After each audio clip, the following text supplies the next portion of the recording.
Hey everybody, it's Sarah Norris and Carrie Ike from the Star Institute for SPD, and today we've decided to drop it down a level and get really real, partially because of how we are feeling today.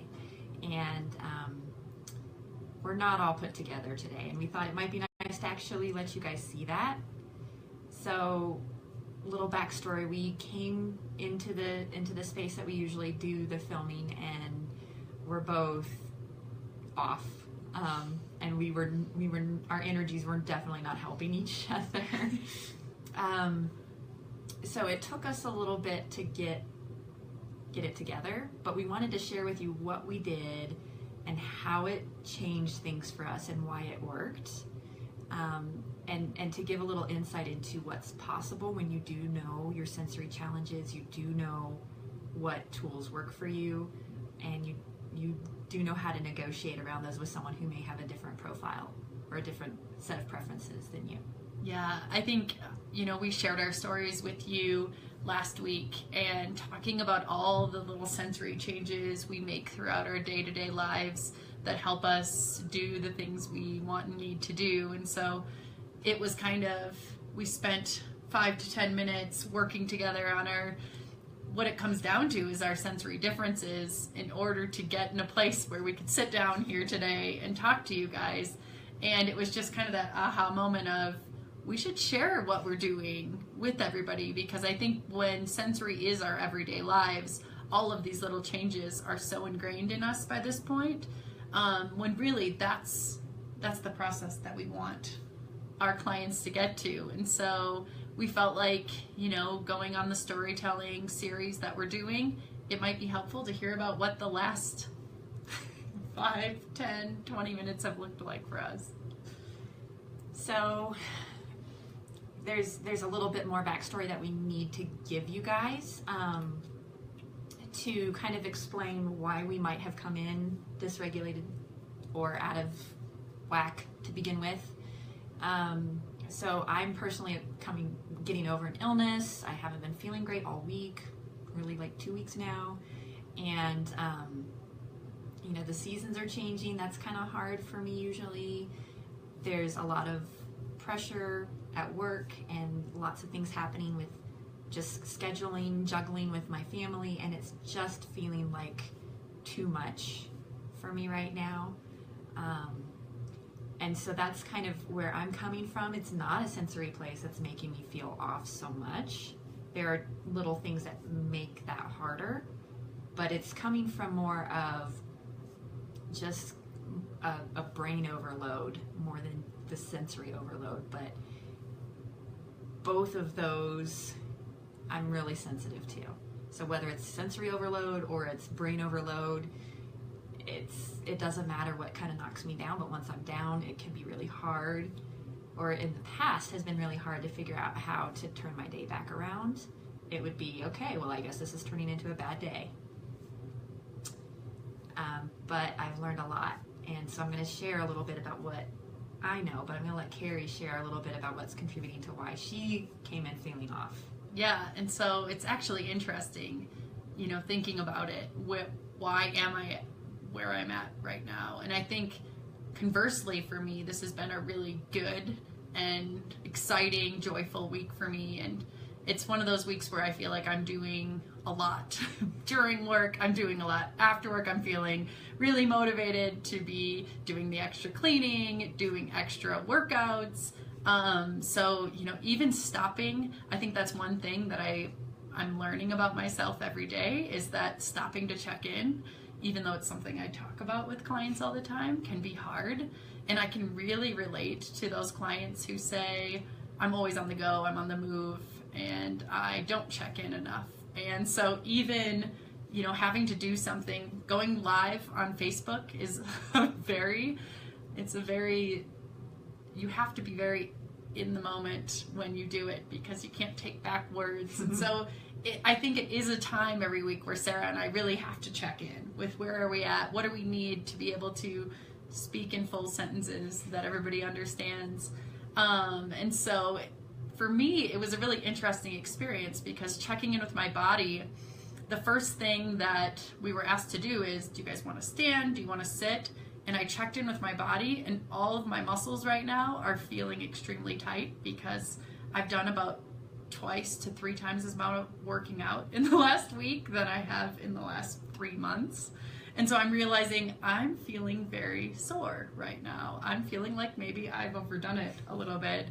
Maybe that hour walk over lunch was a little bit too much after doing the run this morning, and maybe I need to back it off a little bit. Maybe I am going too fast. And so it's a different place for me to be in. I feel like I kind of fluctuate kind of between that mental overload and kind of feeling that invigorated, excited feeling, but then pushing that feeling too far.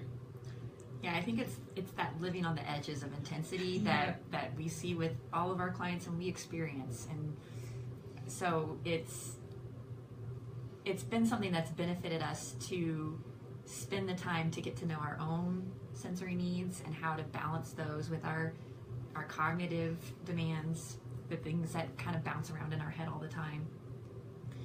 And so that kind of brings us to the more recent present or past, that we walked into this room at very different places, but neither one of us were in that like just right zone of feeling calm and focused and ready to do a video. So we came in and we chose, okay, let's sit this time. Both of our bodies could agree on sitting, but how we needed to sit, that took some negotiation. Do you want to tell them what we did?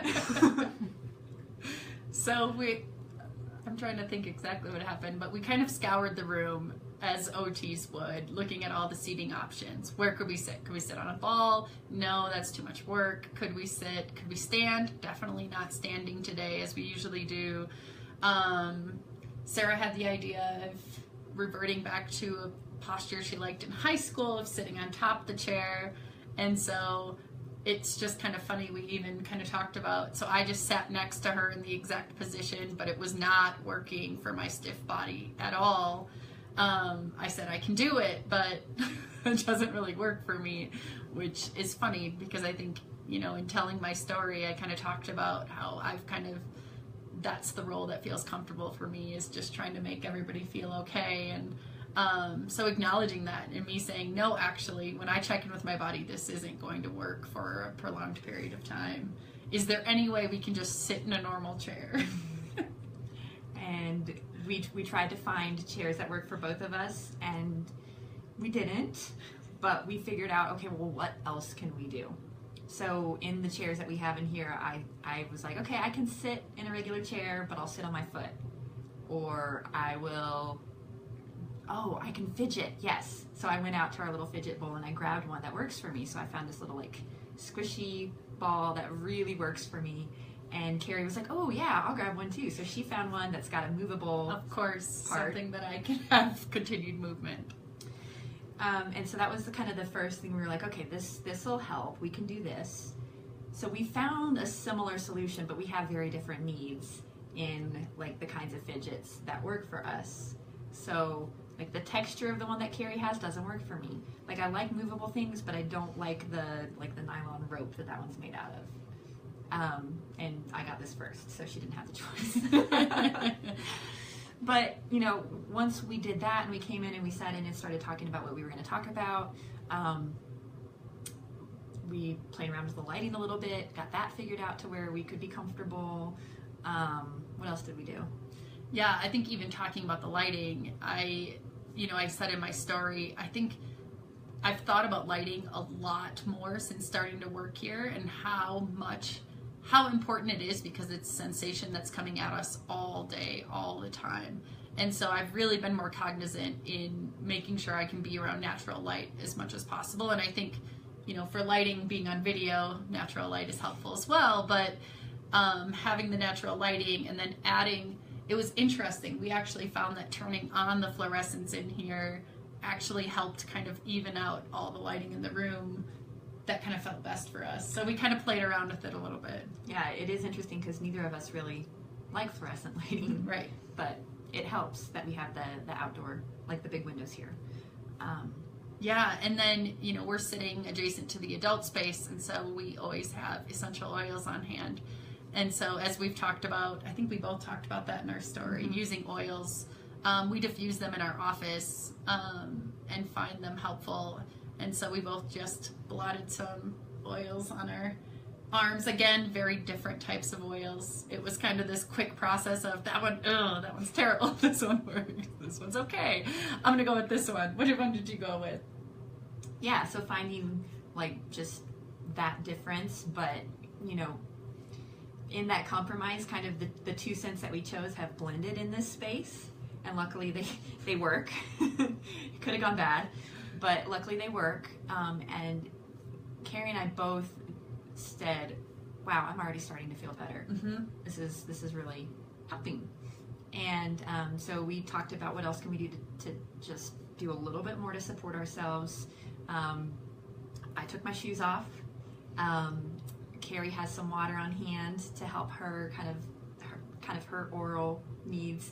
I was like, I'm gonna go grab 2 pieces of gum because I know one's not enough, and I'm gonna put some gum in and use that for a little bit to help me regulate. And we both got to a place where we were able to smile again and able to joke again and able to come at you guys with just what is going on in our heads. Yeah, so I think, we had a lot of topics we were throwing around for today, but that was, the preparation and getting ready for today. And I think it's so important to think about, first acknowledging, us having all of these tools on hand is helpful, number 1. Number 2, us understanding our similarities and differences. I think that's something Sarah and I have talked about pretty openly with each other, is we have very different sensory profiles between the 2 of us.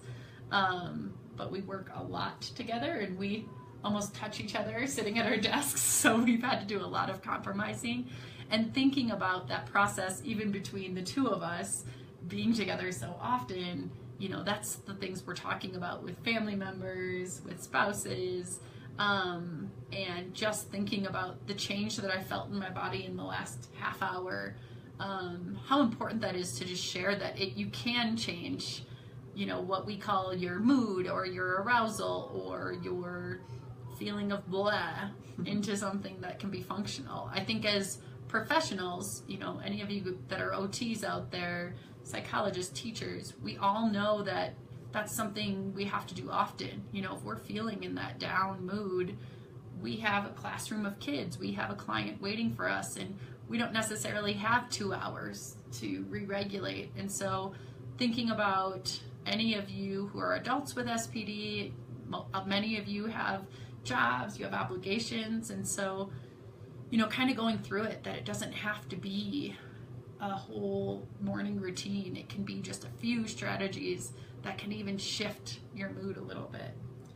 And I think what's important is knowing yourself. I think that's so hard to do when you have sensory challenges, is to actually know, okay, what triggers me. That's easier than what helps me.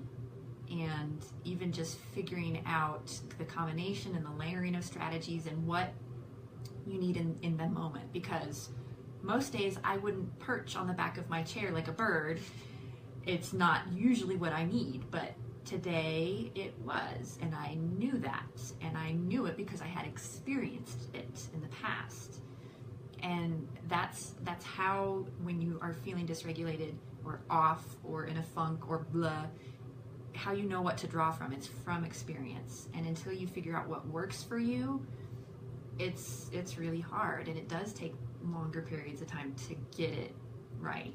And I think, the thing that I'm thinking about as you talk is the fact that you're not actually perched up on a chair right now, that you do have other people in your life that you also have to kind of give and take with. It doesn't mean you have to just settle for what the other person's doing, and actually the importance of us working together today to not just say, oh, well, I'll just do your strategy because your body needs it more than mine. Acknowledging both and kind of getting to that spot where you're both feeling okay. And that's where we work with families and with individuals and the people in their life. It is a give and take. but it doesn't necessarily have to mean all a give or all a take. Right. It's that balance. And I think the fact that we both know ourselves and the importance of everybody in the family, everybody in the relationships, knowing themselves, not just the clients that are signing up for a program with us, but the other people in their lives also understanding themselves. If one person in the family is really getting to know their senses, it's important that everybody's getting to know their senses so that there can be that compromise. Absolutely. I think that's one of the biggest challenges that we help people with is that compromise. And this, it's a bit of a segue, it's kind of related, but one of the things that I wanted to talk about today is a response that I got to sharing my story and kind of getting out there about all of my sensory challenges was a comment of, I never knew how much you struggled. You seem so put together all the time. You seem to really handle things well. And that's something that is such a two-edged sword, because yes, I am able to function, and that is my goal, to function and to be able to keep it together. But what I'm showing on the outside almost never matches how I'm feeling on the inside.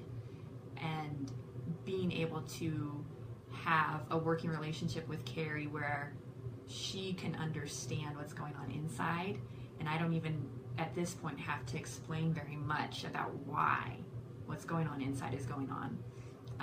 And it's been really beneficial to just have someone that understands that about me and doesn't assume that because I'm at work it means I'm doing great.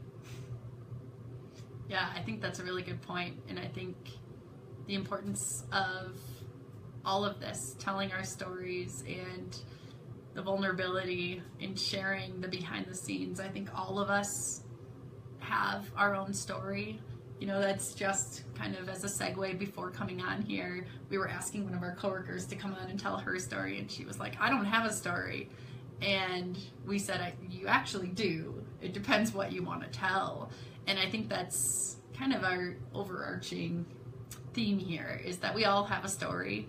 We all have things, you know, that are behind the scenes that we might have to push down while we're showing ourselves to the outside world. And it's really helpful to hear other people's stories, but that process is not easy to do. Yeah. So we're going to wrap up, but just wanted to remind you guys that we are still looking for people to share their stories. We've collected some great stories already, and we're really excited about putting those out on blog posts for you guys. We've also got the ball rolling with our own blog posts that you may or may not have seen yet. But we would love for you to comment below if you are interested in sharing your story, any part of your story, as far as sensory processing challenges go. I'd also love to hear any of your 5-minute awakening, calming strategies that you have that kind of get you ready to do the things you need to do throughout the day. Yeah, if you have some top strategies, some like sensory hacks that you figured out work for you, that's stuff that we love to hear about. Yeah, we do. Let us know. Thanks, guys.